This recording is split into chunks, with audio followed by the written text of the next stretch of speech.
السلام علیکم ورحمۃ اللہ وبرکاتہ۔ الحمدللہ رب العالمین، نحمدہ ونصلی علی رسولہ الکریم، اما بعد، قال اللہ تعالی فی شان حبیبہ ان اللہ وملائکتہ یصلون علی النبی یا ایھا الذین آمنوا صلوا علیہ وسلموا تسلیما۔ اللہم صل علی سیدنا نبینا شفیعنا حبیبنا مولانا محمد وبارک وسلم۔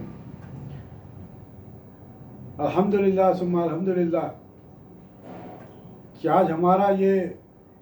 روزانہ کا 131واں درس ہے، یعنی 131، اور آج ہم سورہ بقرہ کی 4 آیتوں کی تلاوت کا شرف حاصل کریں گے اور اس کا ترجمہ، اس کی تشریح بیان کریں گے۔ 204، 205، 206 اور 207 ان 4 آیتوں کی تلاوت کی جا رہی ہے، اس کے بعد اس کا ترجمہ اور تفسیر بیان کریں گے۔ سماعت فرمائیے، دعا کیجیے کہ اللہ تبارک و تعالیٰ خیر کا معاملہ فرمائے۔ رب اشرح لی صدری ویسر لی امری واحلل عقدۃ من لسانی یفقہوا قولی۔ فاعوذ باللہ من الشیطان الرجیم، بسم اللہ الرحمن الرحیم۔ وَمِنَ النَّاسِ مَن يُعْجِبُكَ قَوْلُهُ فِي الْحَيَاةِ الدُّنْيَا وَيُشْهِدُ اللَّهَ عَلَى مَا فِي قَلْبِهِ وَهُوَ أَلَدُّ الْخِصَامِ وَإِذَا تَوَلَّى سَعَىٰ فِي الْأَرْضِ لِيُفْسِدَ فِيهَا وَيُهْلِكَ الْحَرْثَ وَالنَّسْلَ وَاللَّهُ لَا يُحِبُّ الْفَسَادَ وَإِذَا قِيلَ لَهُ اتَّقِ اللَّهَ أَخَذَتْهُ الْعِزَّةُ بِالْإِثْمِ فَحَسْبُهُ جَهَنَّمُ وَلَبِئْسَ الْمِهَادُ۔ وَمِنَ النَّاسِ مَن يَشْرِي نَفْسَهُ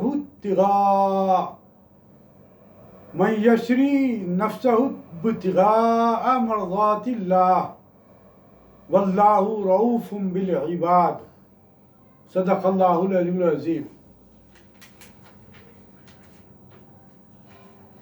ان آیات کا ترجمہ سمجھ فرمائیے کہ بعض لوگ وہ ہیں کہ دنیاوی زندگی میں آپ کو ان کی بات بھلی لگتی ہے، وہ اپنے دل کے حال پر اللہ کو گواہ بھی بناتے ہیں، حالانکہ وہ سخت ترین دشمن ہیں۔ جب وہ حکومت پا لیتے ہیں تو زمین میں اس بات کے لیے دوڑ دھوپ کرتے ہیں کہ فساد برپا کریں اور کھیتوں اور جانوروں کو ہلاک و برباد کریں، اور اللہ فساد کو پسند نہیں کرتے۔ اور جب ان سے کہا جاتا ہے کہ اللہ سے ڈرو تو غرور ان کو گناہ پر کمر بستہ رکھتا ہے، ان کے لیے دوزخ ہی کافی ہے، وہ کیا ہی برا ٹھکانہ ہے۔ اور بعض لوگ وہ بھی ہیں جو اپنی جان تک اللہ کی خوشنودی کی نظر کر دیتے ہیں، اور اللہ اپنے بندوں پر بہت مہربان ہے۔ آئیے اس کی ہم کچھ تشریح دیکھتے ہیں کہ گزشتہ جو آیات بیان کیے گئے تھے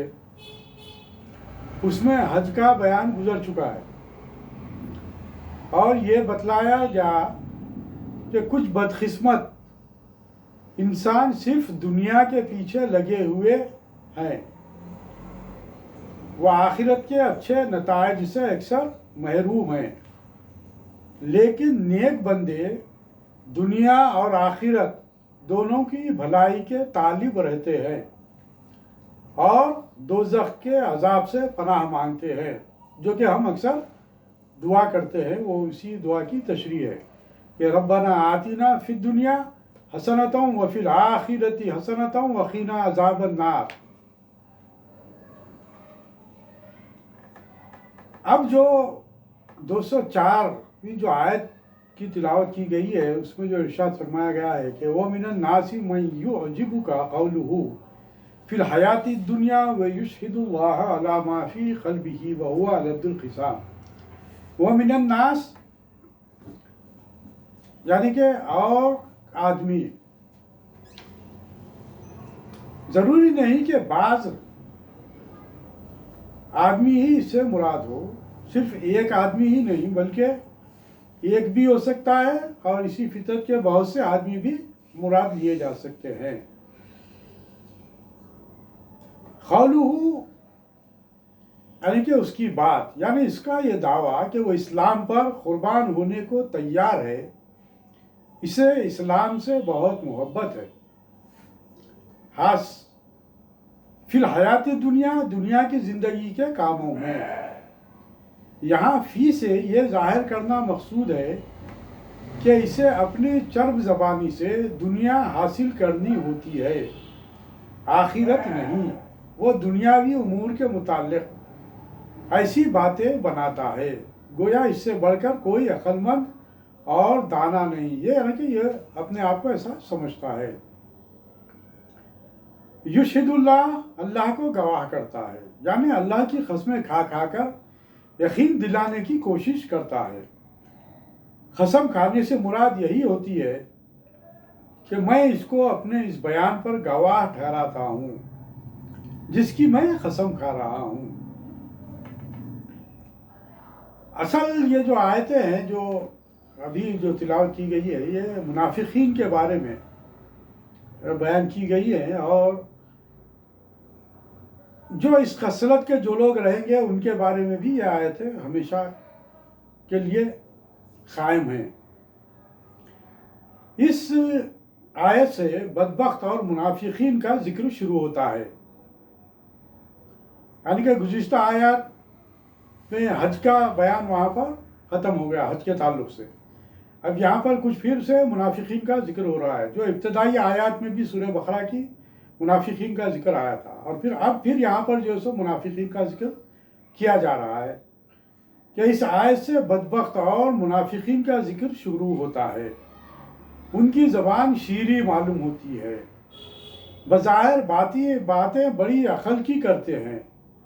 لیکن دل سے سخت جھگڑالو اور فتنہ پرور ہوتے ہیں۔ اس آیت کا شان نزول یہ بیان کیا جاتا ہے کہ قبیلہ ثقیف کا ایک شخص اخنس بن شریق تھا، جو ظاہری طور پر اسلام کا بڑا غمخوار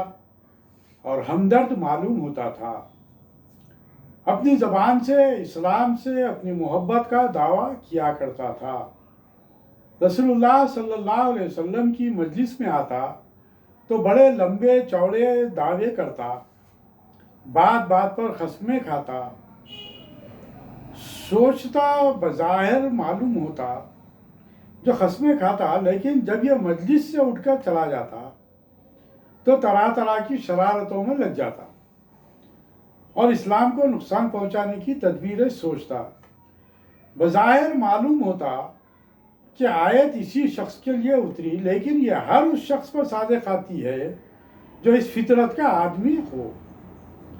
اس قسم کے منافق کی مزید نشانیاں اگلی آیتوں میں بیان کی جائیں گی۔ یہاں منافق کی یہ خصوصیات بیان کی گئی ہے کہ وہ زبان سے بڑے دعوے باندھتا ہے، لفظی طور پر اپنے مومن ہونے کا یقین دلاتا ہے، لیکن دراصل وہ بڑا جھگڑالو ہے، اسلام اور اس کے پیرووں سے دشمنی رکھتا ہے اور نقصان پہنچانے کی کوشش کرتا ہے۔ جیسا کہ ابتدا میں بھی یہ بات آئی تھی کہ منافقین کا جو طریقہ کار تھا، وہ جب سرکار دو عالم صلی اللہ علیہ وسلم کے دربار میں حاضر ہوتے تو پورے اپنے آپ کو مسلمان ظاہر کرتے، اللہ پر ایمان کی بات کرتے، رسول اللہ پر ایمان کی بات کرتے، قرآن پر ایمان کی بات کرتے، اور اسلام کے ساتھ بہت ہی ہمدردی کا معاملہ کرتے۔ یعنی کہ منافقین کے جو صفات جو بیان کیے گئے تھے کہ منافق جو ہوتا ہے وہ جب بھی بات کرتا ہے وہ جھوٹ بولتا ہے، یہ منافق کی سب سے بڑی اور پہلی صفت بیان کی گئی تھی کہ منافق جب بھی بات کرتا ہے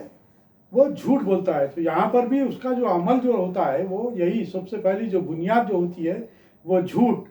یعنی کہ مسلمانوں کے پاس آتے ہیں، سرکار کے پاس آتے ہیں تو وہ کہتے ہیں کہ ہم تو مسلمان ہیں، ہم تو اسلام کے ہمدرد ہیں،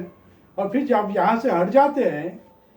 تو پھر وہ اپنے وہی جیسے ریشہ دوانیوں میں مصروف ہو جاتے ہیں کہ کس طریقے سے اسلام کو نقصان پہنچایا جائے اور کس طریقے سے فساد برپا کیا جائے۔ آگے کی آیت میں جو بیان کیا جا رہا ہے وہ یہ کہ وَإِذَا تَوَلَّىٰ سَعَىٰ فِي الْأَرْضِ لِيُفْسِدَ فِيهَا وَيُهْلِكَ الْحَرْثَ وَالنَّسْلَ وَاللَّهُ يُحِبُّ الْفَسَادَ، جب وہ حکومت پا لیتے ہیں، یعنی کہ جب وہ بھاری پڑ جاتے ہیں یا پھر ان کے اپنا اثر و رسوخ حاصل ہو جاتا ہے انہیں، تو زمین میں اس بات کے لیے دوڑ دھوپ کرتے ہیں کہ فساد برپا کرے اور کھیتوں اور جانوروں کو اور نسلوں کو برباد کریں، ہلاک کرے،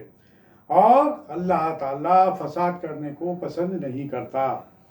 تولا یعنی کہ فیضا تولا جو لفظ آیا، تولا لوٹے، لوٹے، اس کے دو معنی ہیں، لوٹنا یا لوٹنا یا حاکم بننا۔ جب رسول اللہ صلی اللہ علیہ وسلم کی مجلس کے لوٹنے کے معنوں میں آتا ہے تولا، تو جب مجلس سے یعنی کہ سرکار صلی اللہ علیہ وسلم کی مجلس سے اٹھ کر چل دیے اور دوسرے معنوں کی روح سے حاکم بن جائے،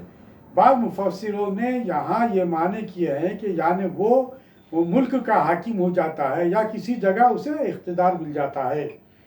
یا پھر جیسے اس کا اثر و رسوخ بڑھ جاتا ہے یا اس کے زیادہ کو پیرو ہو جاتے ہیں، ماننے والے ہو جاتے ہیں۔ تو جب یہ معاملہ اس کا ہو جاتا ہے تو وہ اپنا پھر سے ریشہ دوانیاں شروع کر کے اسے اسلام کو نقصان پہنچانے کی سازشوں میں مشغول ہو جاتا ہے، اور وہ اس کا جو عمل ہوتا ہے وہ فساد برپا کرنا ہوتا ہے۔ سعا دوڑتا پھرے، سعا کے معنی دوڑتا پھرے، اس لفظ کے معنی ہیں سرگرم ہو جانا، دوڑ دھوپ کرنا، کوشش میں لگ جانا۔ یہاں مراد فساد مچانے اور خرابی برپا کرنے میں سرگرم ہو جانے سے ہے۔ فی الارض ملک میں یعنی کہ زمین پر۔ ارض کے لفظ کا جو معنی ہے، لفظ لانے سے عام طور پر یہ ظاہر کرنا مقصود ہوتا ہے کہ منافقین بڑے وسیع پیمانے پر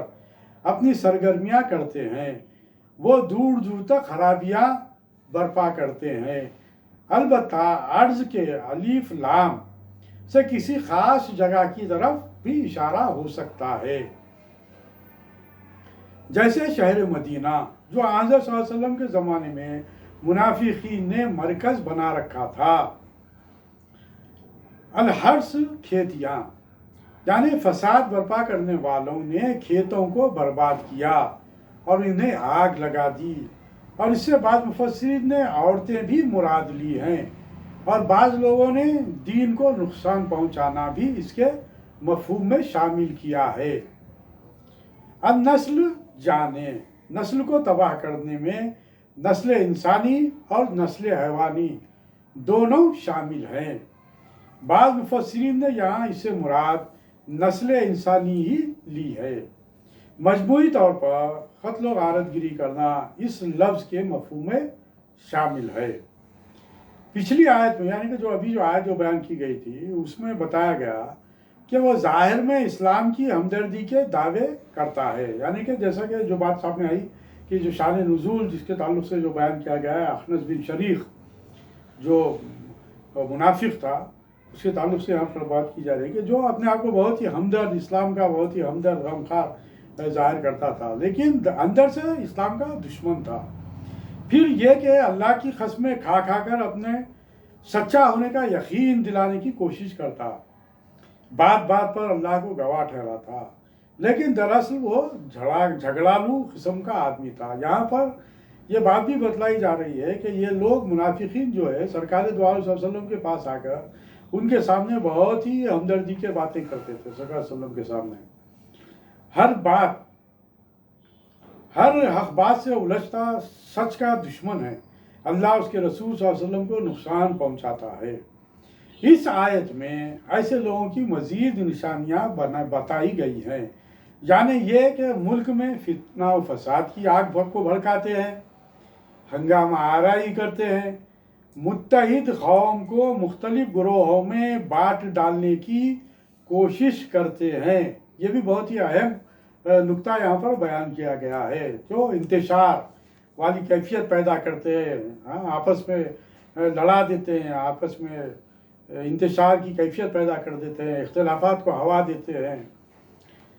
تاکہ لوگ ان کی طرف متوجہ ہوں، اور پھر اس کے بعد جو ہے سو کھیتوں کو جلا دیتے ہیں، مویشیوں کو ہلاک کر دیتے ہیں، زنا کے مرتکب ہوتے ہیں، خلاف فطرت فعل کے مرتکب ہوتے ہیں، جس سے نسل انسانی لازمی طور پر تباہ ہو جاتی ہے۔ یعنی کہ جو قدرت نے جن باتوں کا حکم دیا ہے کرنے کا، اس کے خلاف یہ جو ہے سو کام کرتے ہیں، اور یہ وہ تمام اعمال یہ لوگ انجام دیتے ہیں جو اللہ اس کے رسول کے احکام کے خلاف ہوتے ہیں۔ یہی جو ہے سو منافقین کا وصف تھا، اور یہی ان کا عمل تھا، اور کسی بھی طریقے سے مسلمانوں کو جانی طور پر یا مالی طور پر نقصان پہنچانا ان کا مقصد تھا۔ اس کے بعد کی جو آیت ہے 206 جو آیت جو یہاں پر ہے، وہ جو ہم پڑھے ہیں ابھی، کہ وَإِذَا قِيلَ لَهُ اتَّقِ اللَّهَ أَخَذَتْهُ الْعِزَّةُ بِالْإِثْمِ فَحَسْبُهُ جَهَنَّمُ وَلَبِئْسَ الْمِہَادُ۔ اور جب ان سے کہا جاتا ہے کہ اللہ سے ڈرو، تو غرور ان کو گناہ پر کمر بستہ رکھتا ہے، یعنی کہ وہ اور بھی جیسے چونکہ وہ غرور میں گھمنڈ میں گھرے ہوئے ہوتے ہیں ایسے لوگ منافقین، اور وہ لوگ یہ سمجھتے ہیں کہ ہم بہت ہی اچھے ہیں، اور ان کے اندر جو شرارتیں جو ہوتی ہیں اس کی وجہ سے وہ غرور میں گھرے ہوئے رہتے ہیں۔ تو اس غرور کی وجہ سے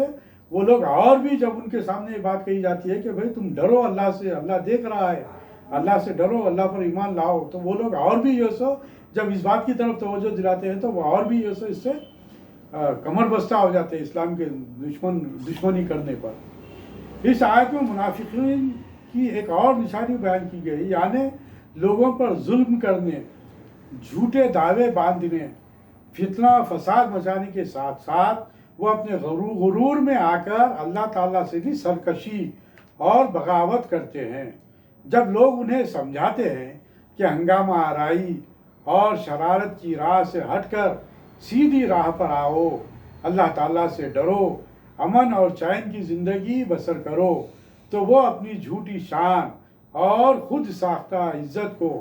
برقرار رکھنے کے لیے سرکشی اور گناہ میں اور زیادہ سرگرم ہو جاتے ہیں۔ آج بھی اگر ہم یہ دیکھیں، جیسا کہ ابتدائی آیت میں بھی یہ بات کہی گئی کہ یہ آیتیں تو منافقین کے لیے ہیں، لیکن یہ ہر اس آدمی کے لیے، ہر اس بدقسمت کے لیے ہے جو اس قسم کی جو سو فطرت رکھتا ہے، جس کے اندر ایسی بدقسمتیں ہیں، منافقانہ اس کے اندر جو حرکات ہے۔ تو وہ کوئی بھی آدمی ہو، چاہے وہ کسی بھی مقام پر ہو، کسی بھی مذہب میں ہو، تو وہ یہی چاہتا ہے کہ کسی بھی طریقے سے اسلام کو اور مسلمانوں کو نقصان پہنچائے، تو ایسے لوگوں سے بچنا چاہیے۔ اور جو کوئی بھی ایسے عمل کرتا ہے اور جھوٹی شان کو برقرار رکھنے کے لیے اور اپنے عزت و وقار کو برقرار رکھنے کے لیے اسلام کی دشمنی پر اتر آتا ہے اور پھر آپس میں انتشار پیدا کرتے ہیں۔ آج ہم دیکھیے، آج ہمارے ساری دنیا کے حالات کا اگر ہم جائزہ لیں تو آج مسلمان ان تمام چیزوں میں گھرے ہوئے نظر آتے ہیں۔ ایک تو آپس میں ایک انتشاری کیفیت ہے